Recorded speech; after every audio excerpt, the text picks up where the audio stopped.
మహాగణాధిపతయే నమః. ఓం గురుభ్యో నమః. ఓం శ్రీమాత్రే నమః.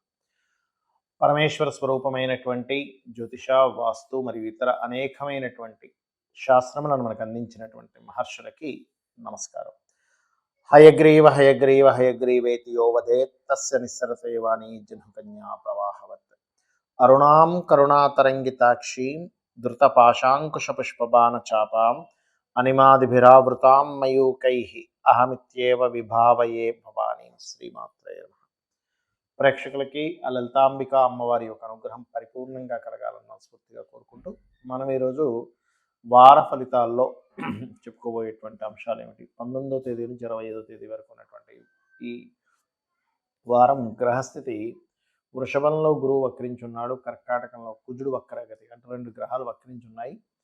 కేతువు ఈ యొక్క కన్యారాశిలో ఉంటూ కన్య నుంచి వృశ్చికం వరకు ఈ వారం రోజుల పాటు చంద్రుడు సంచరిస్తుంటాడు. అదేవిధంగా బుధుడు కన్యలోని, రవి మకరంలోని, కుంభంలో శుక్రశనిలో, రాహు మేన రాశిలో సంచరిస్తున్నాడు. ఈ యొక్క గ్రహస్థితిని అనుసరించి ద్వాదశ లగ్నాల వారికి, లగ్నం తెలియని వారి రాశి వారికి ఎటువంటి ఫలితములు జరగనున్నాయి, ఏ విషయాల పట్ల జాగ్రత్తగా ఉండాలి అనే విషయాలు మనం తెలుసుకుందాం. అయితే ఈ విషయాలు చెప్తుంది నేనైనప్పటికీ కూడా చెప్పిస్తుంది సాక్షాత్ లలిత అమ్మవారిగా భావిస్తూ తెలుసుకుందాం. కన్యా లగ్నము, కన్యా రాశి, కన్యవారికి గనక చూసుకున్నట్లయితే ప్రధానంగా ఇక్కడ రాస్యాధిపతి ఎవరైతే ఉన్నారో, కన్యా లగ్నాధిపతి కానీ రాస్యాధిపతి కానీ, ముఖ్యంగా బుధుడు 4వ స్థానంలో ఉన్నాడు. దీనివల్ల ఎప్పటి నుంచో పెండింగ్లో ఉన్నటువంటి బ్యాక్లాగ్స్ కావచ్చు, అంటే గతంలో చదవలేని మళ్ళీ చదవాల్సిన పరిస్థితి, మరియు ఆల్రెడీ ఇప్పుడు చదువులో ఉన్నటువంటి వారికి కాస్త ఇంట్రెస్ట్ పెరగడం కానివ్వండి, ల్యాండ్స్ లేనట్లయితే ఏదైనా ప్రాపర్టీస్, అందులో పర్టికులర్గా కమర్షియల్ ప్రాపర్టీస్ ఏదైనా తీసుకోవడము, వాటి మీద ఆలోచన పెరగడం అనేటువంటి బలంగా చూపిస్తుంది. 6లో శుక్రుడు ఉన్నాడు కాబట్టి అది కూడా కుటుంబాధిపతి. శుక్రుడు 6లో ఉన్నందుకు మీరు కుటుంబ వ్యవహారాలకు సంబంధించిన విషయంలో, రుణాలకు సంబంధించిన విషయంలో కాస్త జాగ్రత్తగా ఉండండి. అనవసరంగా శత్రుత్వాలు రావడం స్త్రీలతో అనేటువంటిది చాలా బలంగా చూపిస్తుంది. అలాగే ఇక్కడ సప్తమ రాహు ఉన్నందుకు విదేశీ సంబంధాలు కొంచెం తొందరగా కుదురుతాయి. కాకపోతే 6లో శుక్రుడు ఉన్నందుకు కాస్త బొబ్బర్లు దానంగా ఇవ్వండి, అప్పుడు త్వరగా కుదురుతుంది. కాకపోతే 6లో శుక్రుడు ఉన్నందుకు కాస్త లోన్స్ మాత్రం మీకు త్వరగా లభిస్తాయి. అంటే లోన్స్ కోసం ట్రై చేయాల్సినటువంటిది ఇప్పుడు ట్రై చేసుకున్నట్లయితే తొందరగా లోన్ వచ్చే ఛాన్సెస్ ఉంటుంది. అదేవిధంగా ఉద్యోగ సంబంధించిన విషయాలు చూసుకున్నట్లయితే ఉద్యోగ కారకుడు కూడా మీకు దశమాధిపతి బుధుడు 4వ స్థానంలో ఉండి, బుధుడు రాహు ఒకే రాశి సంబంధం, అంటే గురు రాశుల్లోనే ఉన్నందుకు సాఫ్ట్వేర్ రంగాల్లో ఉండేటువంటి వారికి, ఏఐ ఆర్టిఫిషియల్ ఇంటెలిజెన్స్ రిలేటెడ్ సంబంధించిన రంగాల్లో ఉండేటువంటి వారికి ఇప్పుడున్నటువంటి గ్రహస్థితి ఏదైతే ఉందో అది ఖచ్చితంగా ఉద్యోగ అవకాశాలను ఇస్తుంది, అందులో ఎటువంటి సందేహం లేదు. అలాగే వ్యాపారాల్లో ఉండేటువంటి వారికి మాత్రం కొద్దిగా స్ట్రెస్ అనేటువంటిది ఉంటుంది. బికాజ్ ఆఫ్ లగ్నంలో కేతు ఉన్నాడు, లాభంలో కుజుడు ఉన్నాడు. ఈ యొక్క గ్రహస్థితి అనేది కొంచెం ఎక్కువ స్ట్రెస్ ఇస్తుంది. అయితే ఉద్యోగం వాళ్ళకు కూడా స్ట్రెస్ ఉంది. కాకపోతే ఎక్కువ స్ట్రెస్ ఎదుర్కొంటున్నాం అనుకునేటువంటి వారు, కన్యాలగ్నం వారు ప్రధానంగా ఉద్యోగ వ్యాపారాలకు సంబంధించిన విషయాల్లో మీరు కందులు దానంగా ఇవ్వండి. ఎర్రటి పుష్పాలని సుబ్రహ్మణ్యేశ్వర స్వామి పాదాల దగ్గర వేసి నమస్కరించుకోండి. ఖచ్చితంగా మీకు ఉండేటువంటి స్ట్రెస్ అనేటువంటిది పూర్తిగా తగ్గుతుంది. ఇక మీరు చేయవలసిన దేవతారాధన వెంకటేశ్వర స్వామి యొక్క ఆరాధన చేయండి, మరియు ఆదిత్య హృదయ పఠనం చేయండి. అన్ని విధాలా మీకు బాగుంటుంది.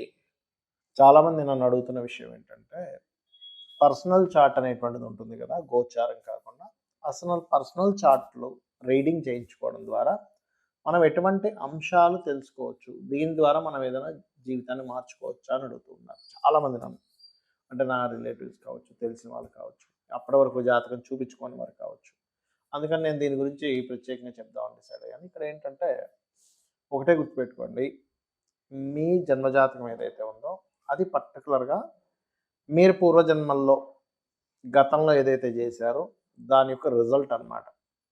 అంటే ఒక వ్యక్తి, ఒక అబ్బాయి ఉన్నాడు, అబ్బాయి ఎగ్జామ్కి వెళ్ళి ఓ ఎగ్జామ్ రాశారు.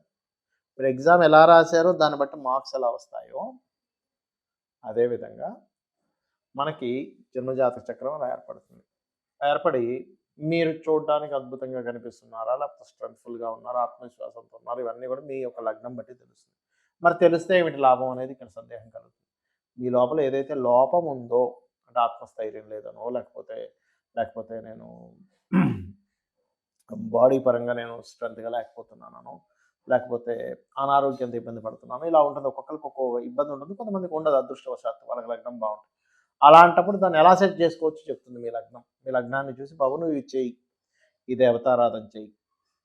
సూర్యుడు ద్వారాయే లగ్నం పాడైందనుకోండి. అప్పుడు సూర్య నమస్కారాలు చేయడం, గోధుమలు దానంగా ఇస్తూ ఉంటే దాని ప్రభావం తగ్గుతుంది. చంద్రుడి ద్వారా మెడిటేషన్ చేయడం ద్వారా, బుధుడి ద్వారా అట్లా ఒక్కొక్కటి ఉంటుంది. మరి రెండవది ధనం.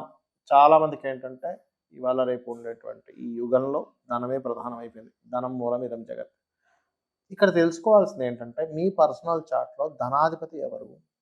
అతను ఎవరి చేత అంటే ఏ మూలకంగా మీకు ధనాన్ని ఇచ్చే యోగంలో ఉన్నాడో చూసుకుంటే, ఆ రూట్‌లో మీరు ట్రై చేసుకుంటే ఎక్కువ కష్టపడ్డం చాలామంది చూడండి విపరీతంగా కష్టపడుతున్నానండి.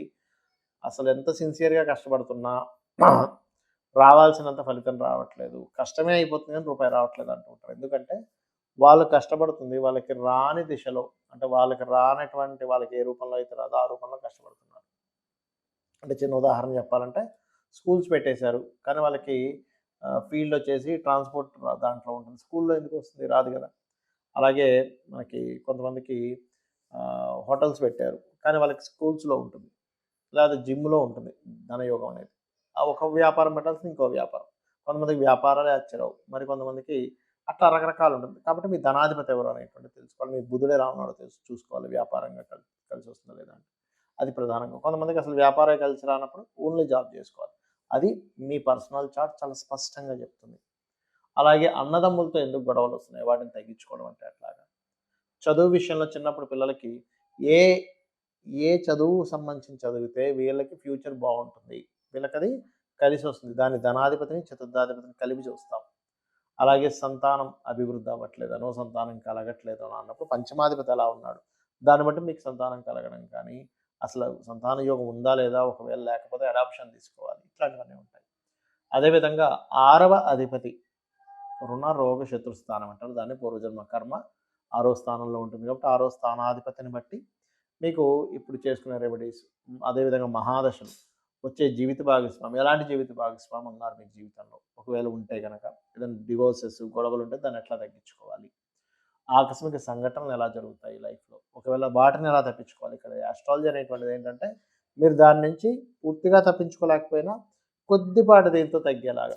అంటే ఏదో పెద్ద కారొచ్చి లేకపోతే బైకొచ్చో గుద్దేసేది కాకుండా ఏదో చిన్న సైకిల్ అతనొచ్చి గుద్దే దీనిలోకి తీసుకురావచ్చు ఆస్ట్రాలజీలో రెమెడీ చేసుకొని. ఎప్పుడు ఇన్వెస్ట్‌మెంట్స్ చేయాలి? విదేశాలకి కోసం ప్రయత్నం చేస్తున్నారు. వెళ్ళగలుగుతారా? వెళ్ళలేరా? ఏ వ్యాపారం పెడితే బావుంటుంది? ఎప్పటినుంచి టైం బాగా ఉంటుంది అనేటువంటి ఇట్లాంటి అన్ని అంశాలు కొన్నిసార్లు టైం ఇప్పట్లో బాగోదు. ఒక 20 సంవత్సరాలకు అలాగే నడుస్తుంది. మరప్పుడేం చేయాలి? అన్నప్పుడు మీరు ఏ దేవతామూర్తిని పట్టుకున్నట్లయితే మీ టైం ఖచ్చితంగా మారుతుంది అనేటువంటిది ఉంటుంది. కాబట్టి ఇది జ్యోతిష్ శాస్త్రం అనేటువంటిది ఈ అంశాలు చాలా స్పష్టంగా చెప్తుంది. ఎక్కడో తడుముకుంటూనో, డౌట్‌ఫుల్‌గానో చెప్పడం ఉండదు. ఎందుకంటే గ్రహము ఒక రిజల్ట్ ఇస్తుందన్నప్పుడు, ఆ రిజల్ట్ ఖచ్చితంగా ఆ గ్రహం అట్లాగే ఇస్తుంది గుర్తుపెట్టుకోండి. ఇక మీరు మరి జాతకం లేదండి, ఏమీ లేదు ఏం చేయాలి? ఒకటే చెప్తా నేను. జాతకం లేనంత మాత్రాన భయపడాల్సిన పని లేదు. శుభ్రంగా అమ్మవారిని నమ్ముకొని మీ పని మీరు ధర్మబద్ధంగా చేసుకుంటూ వెళ్ళండి. 100% అమ్మవారే మిమ్మల్ని కాపాడుతుంది. శ్రీమాత్రే నమః.